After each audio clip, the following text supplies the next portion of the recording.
Hello, welcome to my channel. Once again, my name is Joseph Mbele. I teach here at St. Olaf College in Northfield, Minnesota, in the English department. I've been here since 1991, and I taught before that at the University of Dar es Salaam in my country, Tanzania, from 1976 in the literature department.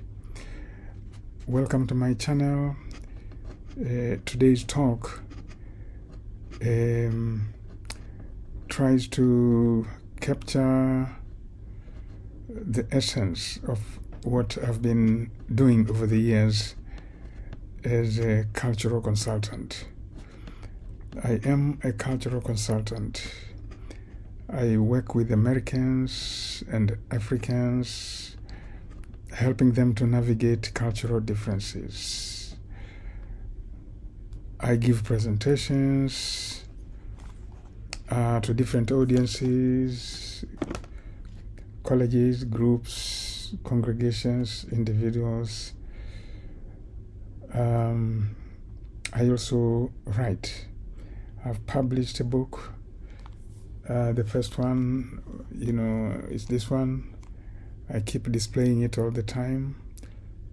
Africans and Americans Embracing Cultural Differences. It was published in 2005. And I have published a sequel in the year 2021.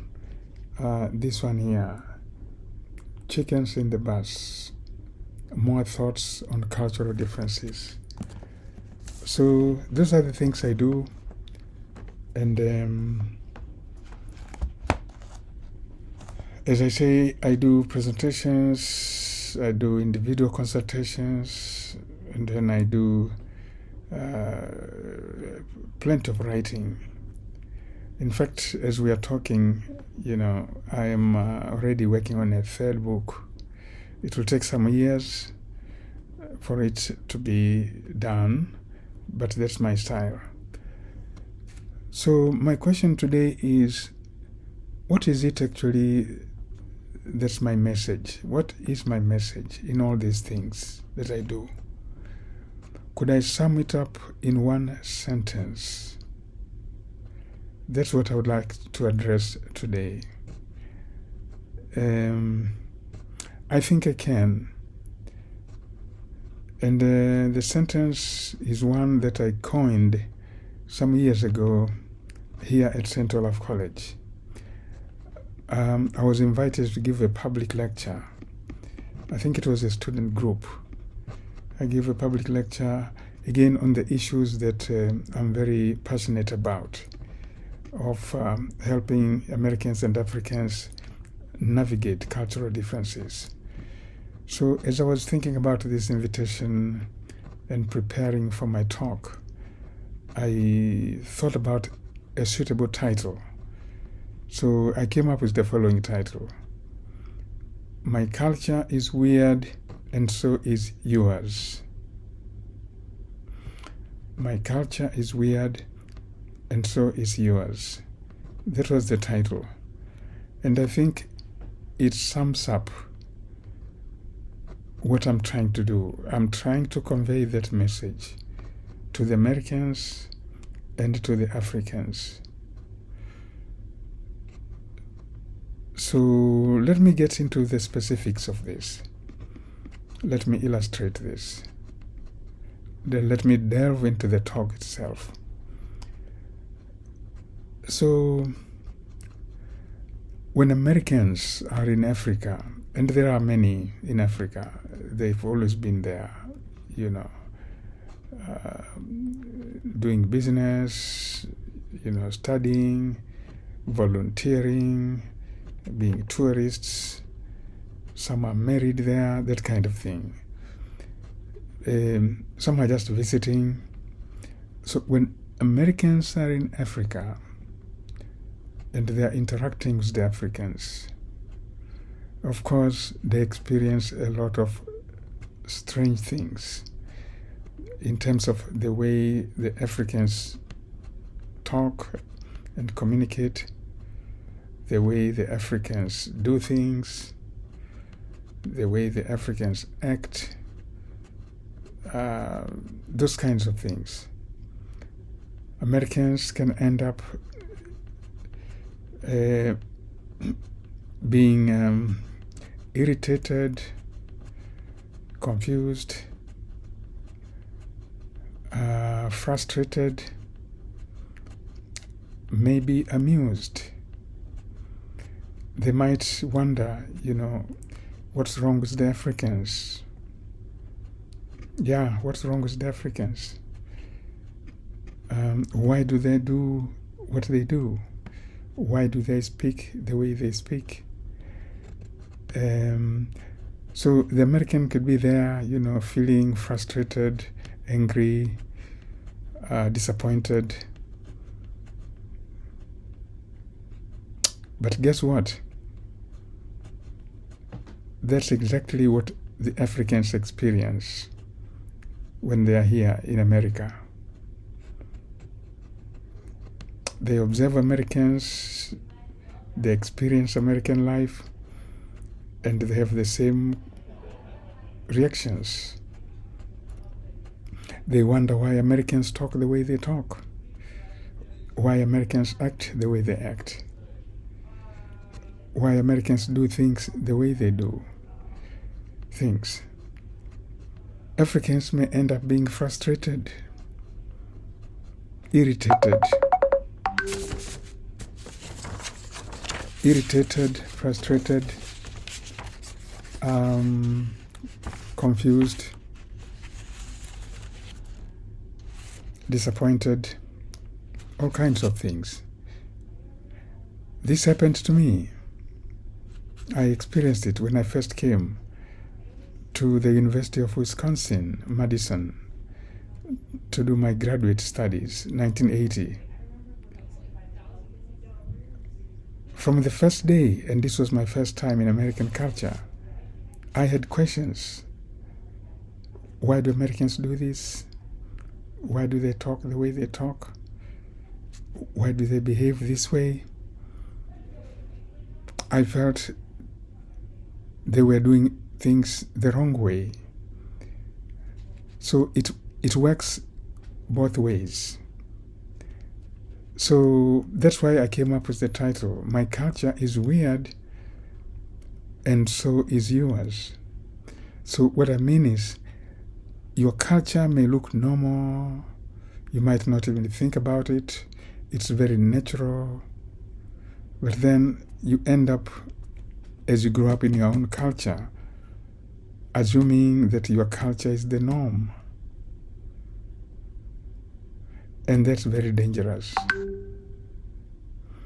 Because the people of another culture have the same experience in their culture. Everything is natural in that culture. The things they do, the way they do things, the way they talk, the way they behave. It's the same for them. It's the same for you. But when you meet, that's when problems arise. So, all cultures are weird if you are an outsider in that culture. All cultures are weird, seen from the perspective of an outsider. So, let me cite the first paragraph of my book, my first book, Africans and Americans, Embracing Cultural Differences. It's a paragraph that illustrates my point. Here's what I wrote. This booklet deals with differences between African and American culture. I noted these differences during my graduate studies at the University of Wisconsin-Madison, 1980 to 86. I used to spend much time with fellow African students joking about American ways. We wondered why, for example, the police often arrived at parties to report complaints by neighbors that the music was too loud. What was the purpose of a party, we wondered, if not to have a good time? And how could anyone have a good time if the music was not loud? Compared to African parties, American parties seemed like funerals. You can imagine, we Africans here in America attending American parties and noticing these things. The police coming in to report complaints by neighbors that the music was too loud. These things never happened in Africa, at least the Africa that I grew up in. There, the success of a party, depends on all kinds of things. There's a lot of excitement and the music is loud. And besides, everybody's there in the neighborhood. And so there is nobody to complain about a loud party. So those are some of the things. And I'm just citing one paragraph, and it's on page 1. So I wrote this book to bring out all kinds of situations, all kinds of topics from the American culture and from the African culture, which make this point about how weird either culture is to the outsider. So Americans who are in Africa and they complain about Africans should remember, Africans who are in America, they complain about Americans. My culture is weird, and so is yours.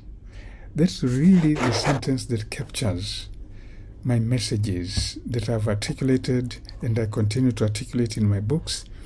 And then there's this sequel. I published this in 2021. It's a continuation of the first book. I deal with issues which I did not deal with in the first book. And again, in my presentations, I really do the same thing. I also have a YouTube channel. I have a YouTube channel, and I invite you to look at some of the videos, to watch some of the videos. You just type my name, Joseph Mbele, and you'll see this has been my ongoing concern. So, what's my message?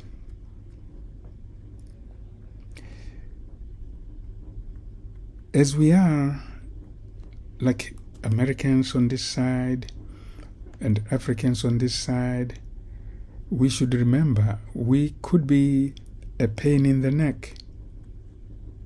And so my work is meant to reveal why and how Africans can be a pain in the neck to the Americans,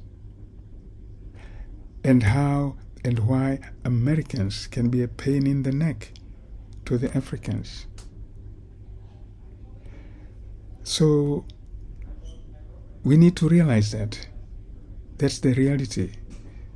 The question becomes, do we want to remain in our comfort zone when we go outside our culture? Do we want to just keep our culture and not want to learn, the cultures, that are outside our own? We can choose to do that. But that means we will continue to be frustrated and angry and irritated and disappointed. Or is it better to learn about the other cultures? I am very lucky. I've lived with Americans for many years, many years, and not just teaching, but also studying. I have spent a lot of my time studying and thinking about the American culture and my own. As a result, I find I have liberated myself, in the sense that when I'm with Americans, I know what they mean when they say certain things. I know how to interpret their behavior. When they do this, when they do that, I understand why they do it. When they say this, when they say that, I understand why they say it. It's a big challenge to understand the logic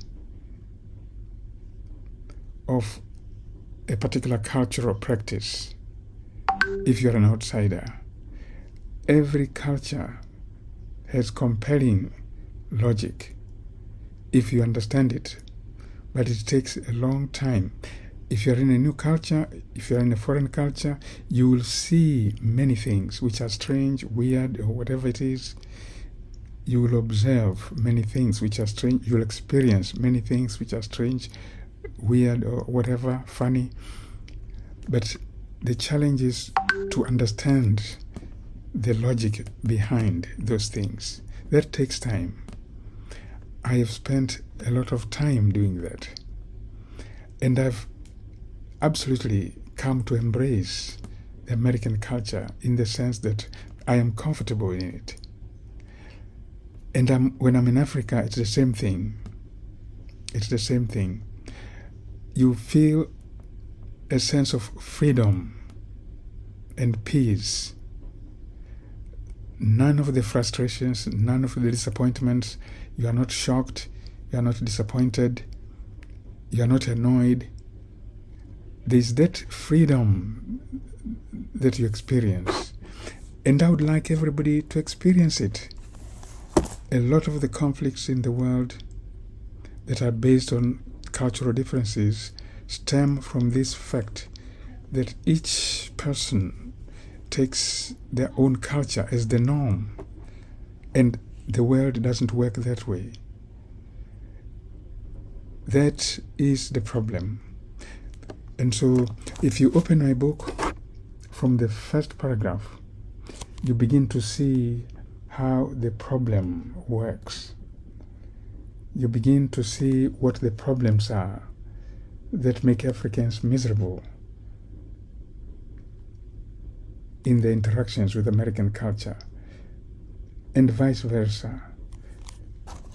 And as I say, we all have a choice to explore the world outside our comfort zone, to think outside the box, or to remain within the box. I have chosen to break the walls of that box, and I'm really enjoying the cultures, the American culture and the African culture. And I would like everybody to reach that point.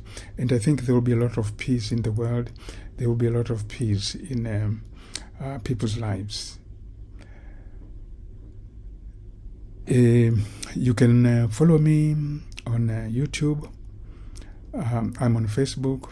I'm on Instagram. If you wish, you can check out my books, easily available online, www.lulu.com.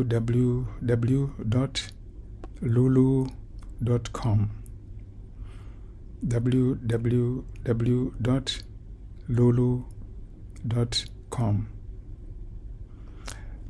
I really would like all of us to join forces and change the way we live our lives, especially in this world which is steadily becoming a global village. And so I just thought to share the basic message of my work as a cultural consultant and why I'm so passionate about the work I'm doing. I'll continue to make videos. I invite you to visit this channel again and again. I invite you to check out my books. This one, Africans and Americans Embracing Cultural Differences, and Chickens in the Bus, More Thoughts on Cultural Differences. Have a nice day.